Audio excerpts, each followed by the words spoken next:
പ്രിയ സ്നേഹിതരെ, അപ്പോസ്തലന്മാരുടെ ഉപദേശത്തിൻ്റെ സത്യം ഗ്രഹിക്കാതെ നിങ്ങളെ സാത്താൻ വഞ്ചിക്കരുത്. കൊലോസ്യർ 2:8 വായിക്കുമ്പോൾ തത്വജ്ഞാനവും വെറും വഞ്ചനയും കൊണ്ട് ആരും നിങ്ങളെ ചതിക്കരുത്. തത്വജ്ഞാനവും വെറും വഞ്ചനയും അതെന്താണെന്ന് നമ്മൾ ഗ്രഹിക്കണം. അപ്പോസ്തലന്മാരുടെ ഉപദേശത്തിൻ്റെ പ്രത്യേകതകൾ ഞാനിവിടെ ഒന്ന് വിശദീകരിക്കുവാൻ താല്പര്യപ്പെടുകയാണ്. ശ്രദ്ധിക്കുക.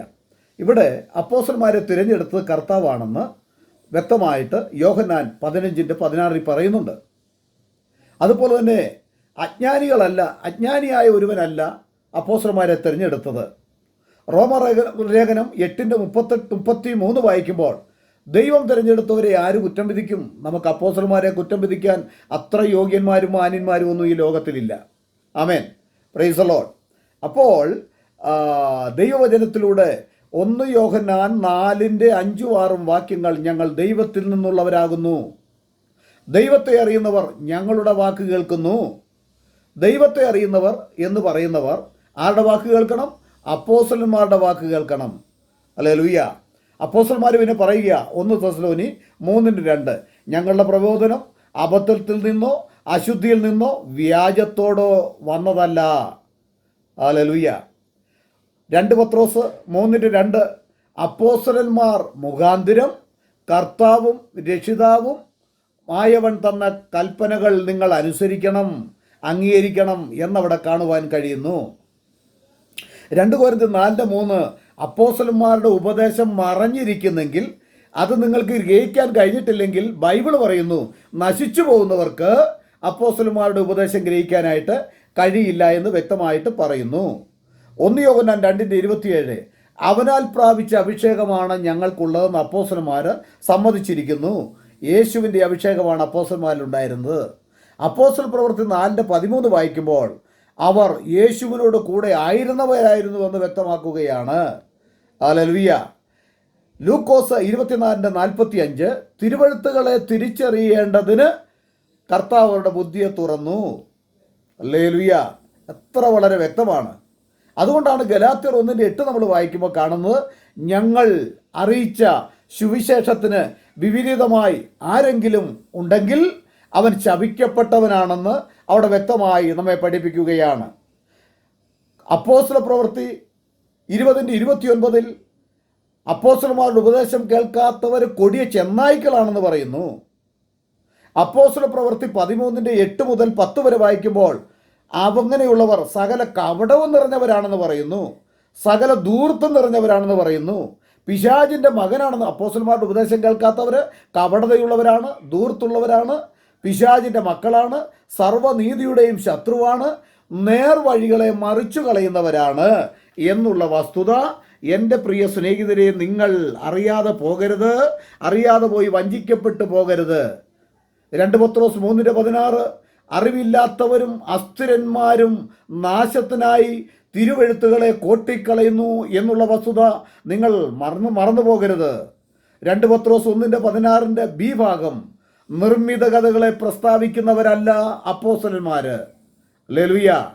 കള്ള അപ്പോസ്തലന്മാരെ ബൈബിൾ വ്യക്തമാക്കി പഠിപ്പിക്കുന്നുണ്ട്. 1 യോഹന്നാൻ 1:3 മുതൽ വായിക്കുമ്പോൾ അവർ കണ്ടവരാണ്, നേരിട്ട് കണ്ടവരാണ്, കേട്ടവരാണ്. എബ്രായർ 2:4 കേട്ടവർ നിങ്ങൾക്ക് ഉറപ്പിച്ചു തന്ന വിശ്വാസത്തിന് വേണ്ടി നിങ്ങൾ നിൽക്കണം എന്ന് പറയുന്നു. കേട്ടവർ അപ്പോസ്തലന്മാരാണ്. കേട്ട് പറയുമ്പോൾ അപ്പോസ്തലന്മാരാണ് അതിന് അവകാശികൾ. അവരുടെ വാക്ക് കേൾക്കുന്നവർ കർത്താവിനെ അനുസരിക്കുന്നവരാണ്, കേൾക്കുന്നവരാണ്. ഹല്ലേലൂയ. അതുപോലെ തന്നെ 2 കൊരിന്ത്യർ 2:17 വായിക്കുമ്പോൾ ഞങ്ങൾ മറ്റുള്ളവരെ പോലെ വചനത്തിൽ കൂട്ടുചേർക്കുന്നവരല്ല, ദൈവവേകനെന്ന് മാത്രം പഠിപ്പിക്കുന്നവരാ. ത്രിയേകനെന്ന് അപ്പോസ്തലന്മാർ ഒരിക്കലും പഠിപ്പിക്കുകയില്ല, തൃത്വം ഒരിക്കലും അവർ പഠിപ്പിക്കില്ല. അവർ വചനത്തിൽ കൂട്ടുചേർക്കുന്നവരല്ല എന്ന് അവർ എടുത്തു പറഞ്ഞിരിക്കുകയാണ്. ദൈവത്തിന് സ്തോത്രം. 2 പത്രോസ് 1:16 ഞങ്ങൾ അവൻ്റെ മഹിമ കണ്ട സാക്ഷികളാണെന്ന് പറഞ്ഞിരിക്കുന്നു.